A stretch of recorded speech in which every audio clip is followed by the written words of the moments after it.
Hi, and welcome to this lecture on chemical sciences. So this is second in the series where we're starting to have a look at the science understanding strand by looking at the individual substrands. So chemical sciences this week is it. Okay? So as always, here are the learning objectives. Okay? So as always, I recommend that you copy and paste these learning objectives into your study notes file, and then make sure that you can answer each one of these learning objectives. So where did I get the learning objectives?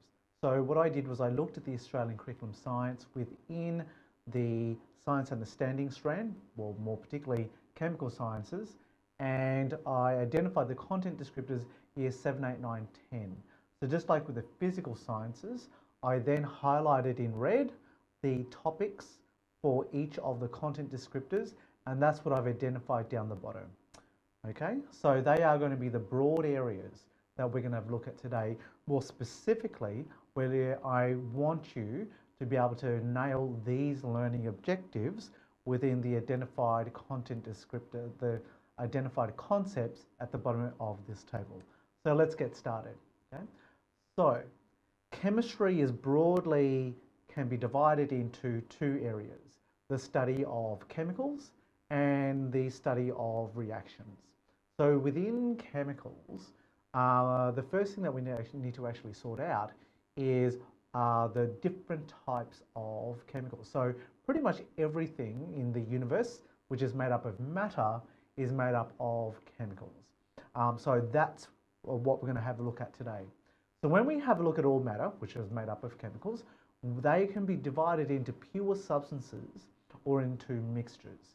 When we have a look at pure substances first, we can either have just the elemental form of the actual substance. So for example, this would include hydrogen gas, that would include, which is H2, so that's diatomic. Oxygen gas also exists naturally as O2. What's important here is the thing itself. So you see over there in the visual representation of element, the atom type, there's only one type, yeah? So that would be like neon gas, for example, which would exist as a single atom. That is different to a compound, which is made up of two or more atoms. So the particular compound that you can actually see in that diagram there is carbon dioxide, where carbon is in the middle there, and then on either side you've got oxygen molecules connected to that. Okay, so pure substances, as the name implies, are substances where there's only one type of atom or one type of molecule in the case of compounds. Now, so they are pure substances. Pure substances are quite rare in the natural world. It's actually more common to come across mixtures. So there's two broad ways that we classify mixtures, and that depends upon how well they are mixed. Okay, so we can have homogeneous mixtures or homogeneous, doesn't matter how you pronounce it. That's where there's a mixture of compounds with other compounds, or elements with compounds, or elements with elements, or anything in between. A homogeneous mixture just means a mixture which is evenly mixed throughout, whereas a heterogeneous mixture, so for example, you may have made homemade salad dressing and you've got your oil and your vinegar. If you let that sit, they'll actually separate into a heterogeneous mixture. So once again, heterogeneous, heterogeneous, potato, potato, no one really cares. So mixtures are based upon their classification are based upon how well they are mixed up. And there are some examples of those. Okay. Now, to help you wrap your head around the three types of mixtures, what I would like you to do is to watch this particular video. So remember, to watch a video, you've actually got to download the PowerPoint from the team site for your course. When you're in presentation mode, then the links become live. So go ahead, watch this video, and I want you to summarize the three main types of mixtures. Now, they also give a definition of a mixture in the video, so go ahead and write that down as well. Add that to your concept map. But before you get started, the three types of mixtures are solutions, suspensions, and colloids. Those three are dealt with in this video. I would like you to mind map those. And if you have a lecture for your course, then please bring that along to the lecture and we can talk about it, we can refine it, you can ask questions about your concept map. Okay? So there are mixtures everywhere, yeah? And one of the main concerns of chemists is actually figuring out how to separate those things, yeah? So we can separate things based upon either their physical properties, so we're talking about things like particle size there, things like that, or we can separate things based on their chemical properties. There's something to do with their particular chemistry, okay? Now, we have all sorts of mixtures out there in the real world. We have mixtures of solids, we have mixtures of solids and liquids, we have mixtures of solids, liquids and gases. There's all types of mixtures out there. And the particular strategy that we use also depends upon the physical nature of the particular objects. Okay? So for example, liquids are quite physically different to solids, and we can separate solids and liquids based upon their physical properties alone. And the whole point of actually doing this is that there are useful compounds, useful chemicals, which exist in mixtures at the moment. And what we need to do is for them to become useful, we need to take them out of that mixture and purify them. So a lot of our mining activities are about digging up a hole, digging up some dirt, which is a mixture, and then separating them out so that we can get aluminium, so that we can get steel for our cars, so that we can get the rare earth metals for our mobile phones. Okay, so separation techniques have real world applications. So there are 6 types of separation techniques that I want you to have a look at. Copy and paste this table into your study notes, and then I'm going to talk a little bit about each in the next slide. So here are the 6 separation methods, and they're numbered just the way they are in the table. So the first one that you can see there, over in number 1, is the good old standard filtration. So this is where you'll have a solid mixed in a liquid, and we would say get a funnel with some filter paper.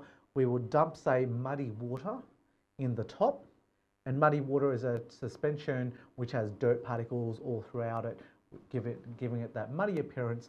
And what we do is we then separate out the solid from the liquid. So the liquid goes through, but the solid particles get trapped in the filter. So whether that is a paper filter, whether that's a hessian cloth, or whether that's coconut husk, it's all filtration. What you're doing is you're separating out a solid from the liquid purely on the basis of the size, wink wink, in terms of filling out the table, of between solids and liquids. Okay, so the liquids are able to pass through the filter, the solid particles get trapped behind. Okay?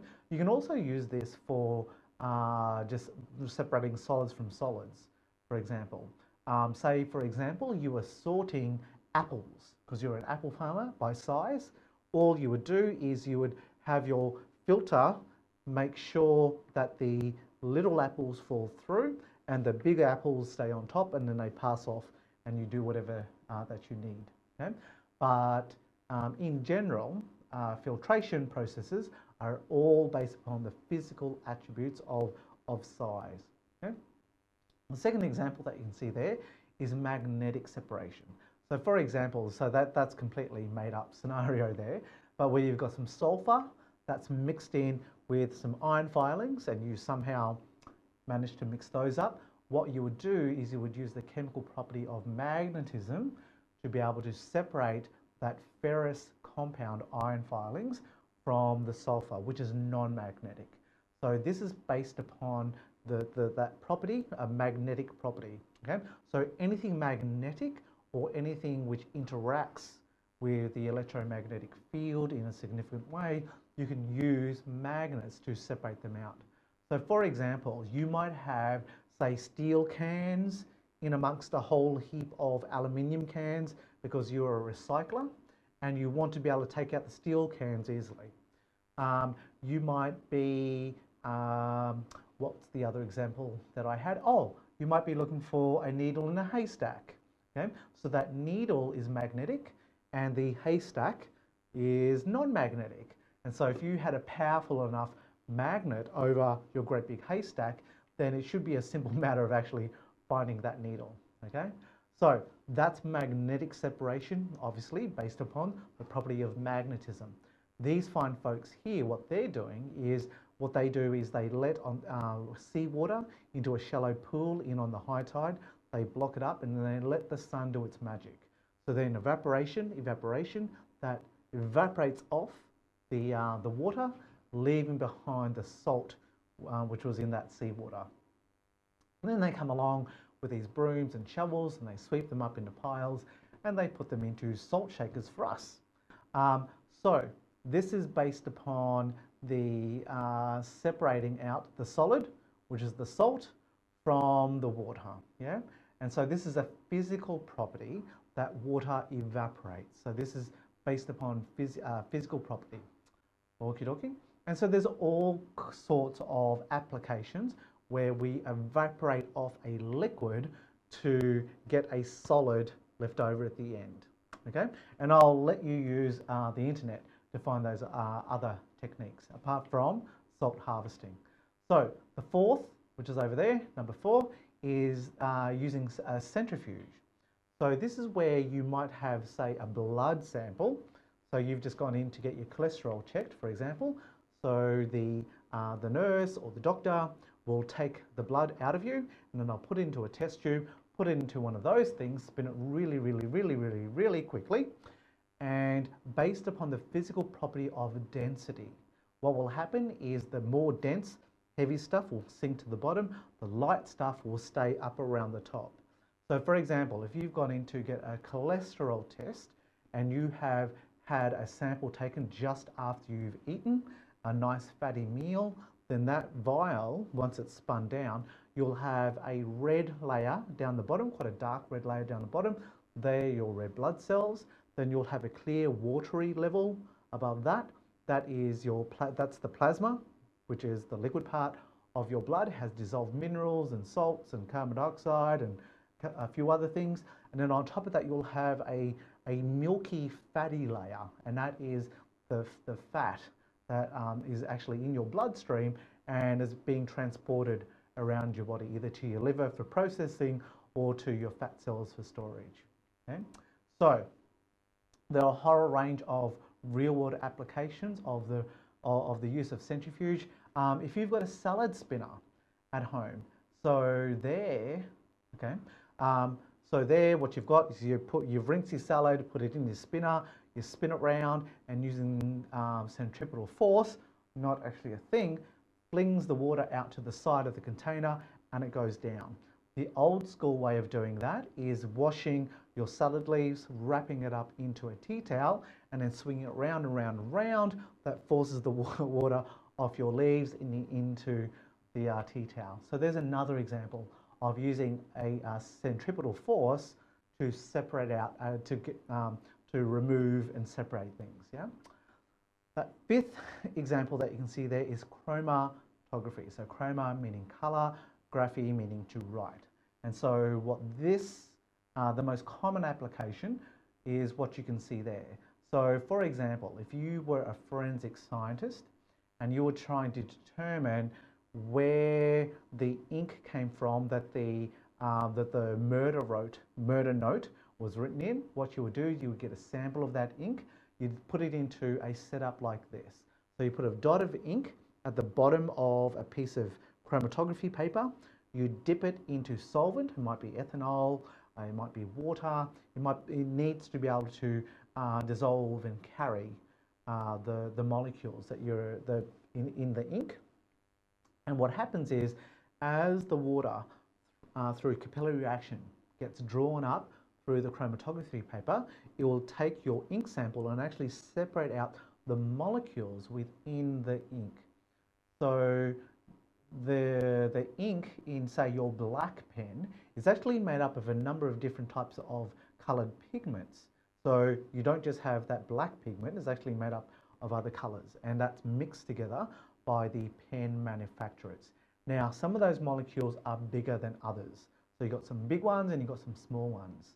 So as the water is traveling up the chromatography paper and taking the ink with it, the ink pigments with it, the heavy ones travel slower than the lighter ones. So the lighter ones will appear higher up in the paper, and the heavier ones will be down the bottom. Now, this is the same kind of idea that geneticists use when they want to separate out DNA fragments, for example. So same kind of thing. Rather than using paper, they'll use a gel, kind of like jelly, I guess. And what they'll do is they'll put an electric charge through it. They won't use water. They'll put an electric charge through that gel. They'll load up one end with their sample of DNA, which is fragments of DNA all chopped up. And same thing will occur, that the light ones will travel quickly, so they'll travel further down the gel, and the heavier ones will stay up where that well is, where they loaded the DNA. Okay, so there's an example of separating out molecules based upon the size. So that's a physical property that you're relying on to separate things. The last one here is probably the most important one, because this is how we make strong liquors, hard alcohol. So what we do is we get a mixture. For example, wine, for example. Now, wine is made up of water, and is also made up of ethanol. You hope there's no methanol in it, so you don't go blind. And there's colorants and flavorings and other things as well, which is being picked up and fermented by the bacteria. Okay, so, by the yeast, not bacteria. Okay, so you've got a mixture there of water and alcohol. As you heat that mixture, what happens is, because alcohol boils at a lower temperature, it's going to transition into the gaseous phase much quicker than the water. Yeah. So for example, if the boiling point of alcohol is here, the boiling point of water is up here at 100 degrees. If you have it just above the level that alcohol boils at, but below the temperature which water boils at, 100 degrees, you'll have majority alcohol vapor coming up into the gaseous phase. So what it will do is it will travel up here and then travel down here. That portion here is a water cooling chamber. So that water cooling chamber that cools down that portion of the chamber, the warm alcohol vapor coming through will condense and it will drip down into this collection chamber over here. So if you have a moonshine still at home, this is essentially the process that you're using. So rum manufacturers, whiskey manufacturers, they all use this port manufacturers also use this process as well to essentially to concentrate the amount of alcohol. Go through it a couple of times, make it nice and strong. Okay, so here we have separation techniques, and the techniques are either based upon the physical property of the things that you're separating or their chemical properties. And there are a gajillion real-world applications of where we use these techniques. Okay? Rightio.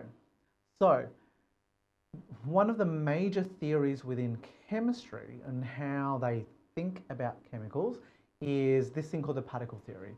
Now, if we go back far enough, we encountered this gentleman here, Democritus. Now, he really wasn't a chemist, but he was a philosopher, and he was the one that said that if I got a sheet of metal or a lump of gold and I chopped it in half, and chopped it in half again, and chopped it in half again, and kept going, eventually what I would get to is a point where I couldn't be able to chop it up into any smaller pieces. And that's where we get the word atom from. So A, which is the negation or not, tomos comes from the ancient Greek word meaning to cut. So an atom quite literally means something that you cannot cut anymore. Okay? Now that's evolved over time, and we now know that we can go lower, can break up atoms into electrons and neutrons and protons, and we can even chop those up further into subatomic particles. Okay? And so atoms or atomic theory is what we're talking about here. And that's been developed over time. So while Democritus kind of kicked things off, it wasn't until scientists proper came along much later after Democritus that saw the development of this particular idea. So there are three main principles that you need to wrap your head around when we're talking about atomic theory or particle theory. So this theory states that all matter is made up of particles or atoms. Okay? And not only that, but those atoms are in constant motion. Now, they're either moving from place to place, they're all rotating, or staying in place and vibrating. So there's those three types of motions: vibration, translocation, and also rotation. And so depending upon the amount of energy that molecule has, it will do one of those three behaviors. Okay? Excellent. Now, in terms of getting this idea across to students and how the particle theory relates to the states of matter, you could stand up like I'm doing right now and just talk it through with your students.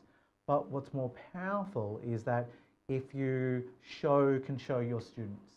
More powerful again, if you allow students to actually explore this for themselves. Now, when you click on that link, that will take you to this website. Now, PhET simulations are just awesome. Now, once upon a time, they were Flash widgets and you had to download them, and it was all just a real mess, okay? But now that they're all online, you've got great simulations which look like this, okay? So here you go. So while you can tell students that the atoms within solids are just vibrating, you can so rather than just telling them, you can actually show them. And what's great about the simulation is that it allows either yourself to guide students through the process, or if you feel that they're mature enough, to let them actually just drive the simulation themselves. So I'll just show you very quickly some of the features here. So you can heat things up, and as you heat things up, you can see what's happening there, yeah? So it's melting, yada, yada, yada. Now, it's a bit beyond the scope of junior secondary, but once you move into senior chemistry, you can actually look at the effect of pressure as well. So you can increase the pressure by pumping over here. You can actually change the gas, the molecules that you're looking at. Okay, so here's diatomic oxygen, here's water, yeah? So at 809 degrees Kelvin, you can actually see what's going on. So you can, and you can switch between the temperature scales. So you can I bring that down? Oh, look at that. I can increase, I can decrease the volume. I did not know that you can do that. Well, there you go, okay? And so, so there's the first simulation. Now, what I want you to do is to use that simulation in helping you to complete the T-chart on the next page, yeah? So here's the T-chart that I would like you to complete as you use that simulation. So the simulation in this case is the text. This is the thinking tool, which is going to help you extract information and store it and get it into your long-term memory, okay? So the things that I want you to have a look at is, as you're using the simulation, have a look at the types of motion of the particles. How would you describe it? Are they moving from place to place? Is it translation? Are they rotating? So, spinning around on their axis, or are they just staying in place and vibrating? Yeah, so describe the type of motion. Also, can you describe the distance between the particles? Small, medium, large. That's going to be a relative decision that you're going to make. And also the amount of energy content of the particles. Now, this is going to be determined by pretty much their movement, okay, around in the simulation. And then just give me a couple of examples. Now, when you have a look at this table, we've got solids, liquids, and gases, but so they're the kind of the standard states of matter that we have a look at junior secondary. But if you've got an extension student in your class, who already all over solids and liquids and gases, and you've checked that in your diagnostic assessment of your class, then you can challenge that student to have a look at plasma, okay? Now, if they're all over plasma, yeah, then ask them to get onto Wikipedia and to have a look at the other states of matter, because the 3 states of matter aren't the whole story. The 4 states of matter are not the whole story. There are many, many more states of matter, and this is a great opportunity for you to get your extension students to actually dig deeper into this area of this fascinating area of chemistry. Okay, excellent. Okay, so that is the end of the portion where we look at the chemicals and their properties, and we look at atoms and things like that. So what we're going to have to do now is actually look at reactions, a few things around reactions. Okay, so there are 5 broad types of reactions. Yeah. So the first one is synthesis. Now, what we have is the name of the type of reaction, synthesis, which means to make. We've got a symbolic representation, A plus B, arrow AB. So we've got the products and reactants. Reactants are A and B, and the products are AB. Yeah, and you can see there is a visual representation. So the abstract is that abstract equation that I can't reach over on the far left over there. We got the visual representation. We've got the single red ball, single blue ball coming together to form a new molecule. And then we got some example equations of what's going on.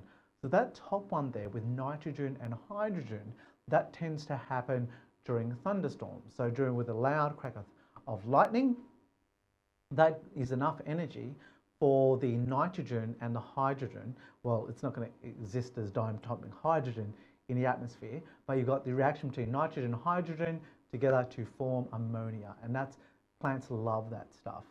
Okay, now plants love that stuff, that what they do so much that some plants, legumes, that they create special houses in their roots for bacteria that are able to do that, to actually live in there. And so they live in a symbiotic relationship where the nitrogen, the bacteria, they fix nitrogen for the plant, so that's what they bring to the equation, and the plant provides the bacteria with sugars that it's made up in its leaves with photosynthesis. That second reaction there is the formation of water. So if you got a hydrogen balloon, so hydrogen gas, and you burnt that with oxygen, then that creates water. Okay, so this is where the new hydrogen vehicle and all that talk around the hydrogen economy, this is the reaction that it's going to rely on, because that reaction there, hydrogen combining that with oxygen, produces a whole bunch of energy and produces water as the waste product, which is just great. Yeah. The opposite to a synthesis reaction is a decomposition. So as the name suggests, it's a breaking down. So the symbolic representation where you've got the reactant of AB, and it breaks apart quite literally into its 2 component parts. So the reactions up here are just reversed down here. So this is where ammonia is broken down into nitrogen gas and hydrogen gas. We've got water breaking down into hydrogen gas and to oxygen gas. This is called the electrolysis of water. So this is quite a common experiment demonstration that a lot of teachers do in junior secondary, and it's a great way to demonstrate to students that when you have that amount of water, you can actually and you separate out the hydrogen and oxygen, you'll see that you get double the amount of hydrogen gas as you do with oxygen gas. Okay, so synthesis, decomposition, they are the opposite to one another. Now, there's 2 more reactions. Well, there's 3 more, but the first one is a single displacement. So this is where you have a molecule, yeah, an AB molecule combining with another molecule, and what happens is one of those atoms gets displaced. It gets removed from the combination to create a new pairing, okay, between that red one and that green one, leaving that one here by itself. So a good example of this, another very, very common junior secondary practical that a lot of students will do in year 9, is where you get magnesium ribbon and you dip that in hydrochloric acid. So when you do that, you get a whole bunch of hydrogen. So hydrogen gas gets produced, and you can test for that using a variety of tests that we have in chemistry, and we get a salt, so magnesium chloride. Okay, So single displacement is where one atom gets displaced by another. Okay. Now that is related to this one here, a double displacement. So that's where you get two compounds. Yeah. So you got the red-blue compound and the green-purple compound, and essentially they just swap. Yeah. So here we've got sodium sulfide plus calcium chloride, giving calcium sulfide plus some common table salt. Yeah. Okay. So one way to think about this is where we have single displacement as the home wrecker, green, coming in, breaking up the happy couple of the red and the blue and taking over. Yeah, so blue's on its own now and the red and green have shacked up. Whereas that is in contrast to double displacement where you've got two couples who swing and they essentially just swap partners. Yeah, okay. So single displacement, home wrecker, double displacement, a couple of swingers. So the last type of chemical reaction that we're going to have a look at is combustion. Now that's just a fancy way of saying burning, because what we do is we grab a substance, that blue-red molecule, and we burn it in oxygen. So here we've got the reaction of methane, that we burn it and we end up with carbon dioxide and water. Okay, so 5 reactions: synthesis, decomposition. They are the opposite to one another.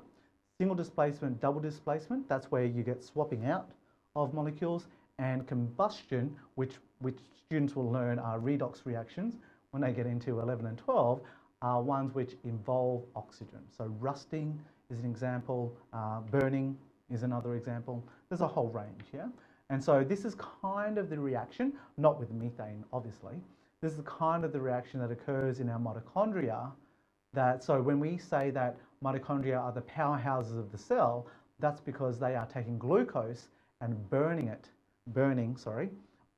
glucose with oxygen inside of mitochondria. We release that energy, we use that to move around and talk and study and things. Okay, excellent. So staying on the topic of chemical reactions, there are 6 factors which affect the rate at which reactions occur. Now the first one is the collision theory. Now everything in this portion actually relates back to collision theory, because for a chemical reaction to occur, the two chemicals need to collide in very, very specific ways. Okay, so now chemical reactions, that sounds like a random process that nothing would ever chemically react, but there are just so many atoms that, you know, eventually two molecules will collide in the right way, producing the chemical reaction. So you can see there, over there in that portion of the graphic, that when the molecules are not colliding in the correct orientation, there is no reaction, and they need to collide exactly in the correct orientation. Okay, so reactions occur because there are collisions between atoms and molecules and all the rest of it. Okay, now how do we increase the rate of reaction? How do we decrease the rate of reaction? That is what a lot of chemical engineers are all about. So they engineer chemical processes either to ramp up and maximize the rate of reactions of chemicals, or to dampen or slow them down. So to do that, you can add more reactants, okay? And that will certainly speed up the reaction, because more reactants means there's more chance for collision, higher reaction rate. You can also add more energy to the molecules, so heating things up. Okay? So by heating things up, we're going to apply the particle theory here. Heating things up is going to give the molecules more energy. As they move more chance of collision, increased reaction rate. We can chop things up. Okay?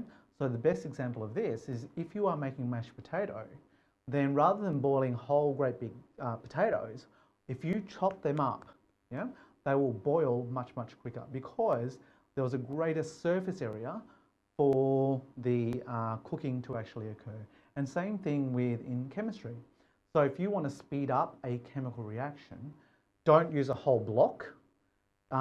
If you granulate your chemical, then it's going to speed up the reaction. If you make it really fine powder, then that speeds it up again. Okay? So for example, flour mills and sugar mills, they've got to be really careful about stray sparks in the flour mills or in the sugar mills, because with all that powdery flour and sugar around, with a naked flame, that can just burst. Yeah. So we can actually burn sugar, which is what we do in our cells, but we can quite literally, if you get sugar fine enough, then it will actually just explode. Okay. We can also increase the pressure. So rather than having a great big container with all your atoms inside and you're kind of relying them to move around and collide with one another, what you can do is if you compress, make it a smaller container, then they have less room to move around, they're more likely to collide. Okay? The last way is what a lot of what we do in biology, what a lot of life does. Yeah. So we've got a whole bunch of chemical reactions going on inside us that need to occur quite quickly. So what we do is, not what we do, but the role of enzymes, they are natural catalysts that increase the rate of reaction.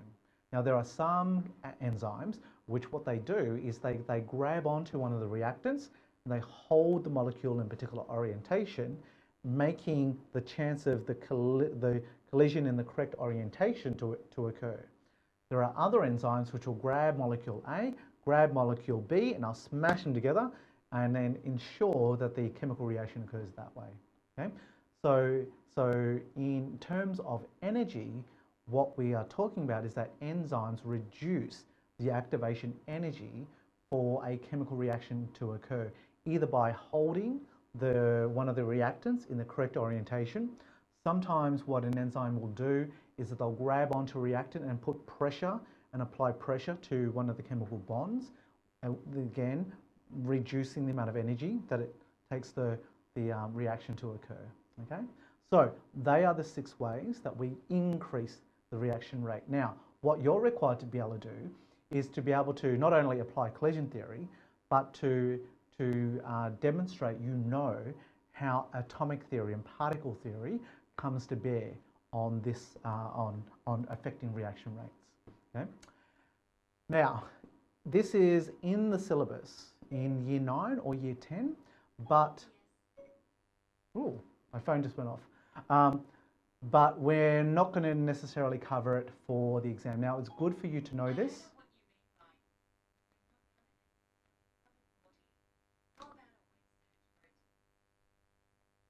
I wish my phone would stop listening to what I'm saying. Okay, let's keep going. So,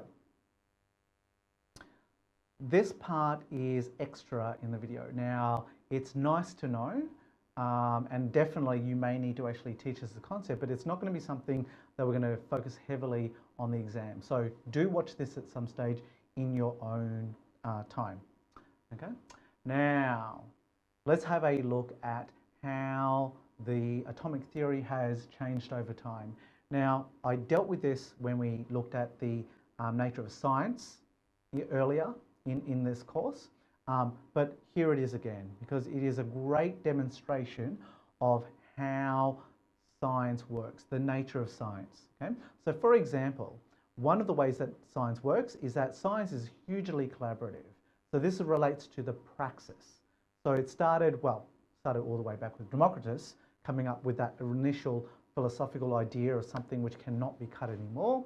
That was picked up by Dalton a few centuries after Democritus in 1803. And you can see there, then that passed on to J.J. Thomson, that work got passed on to Ernest Rutherford, got passed on to Niels Bohr, on to Schrodinger. Okay? So science really is a baton relay race where ideas are kicked off by one person and then picked up by others, refined and developed over time. So it's collaborative, but also in terms of praxis, but in terms of epistemology, what we're doing is actually we're refining our knowledge. We're becoming much more detailed and having more detailed information.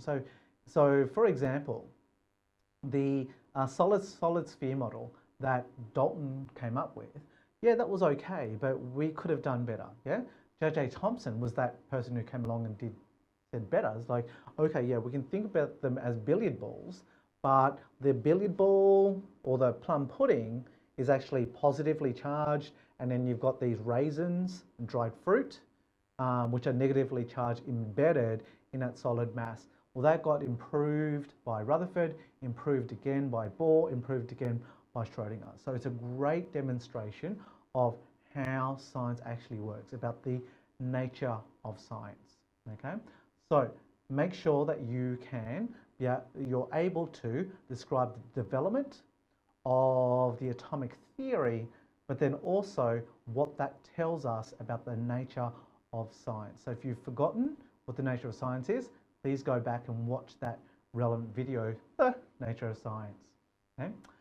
Now, so just like atoms, and we were using that the phase change simulator before, using visuals and using simulations are a great way of teaching chemistry because the concepts that you're dealing with in chemistry are down at the microscopic, well, sub-microscopic level, and we just can't see those. So that's why we rely on models and ideas and diagrams.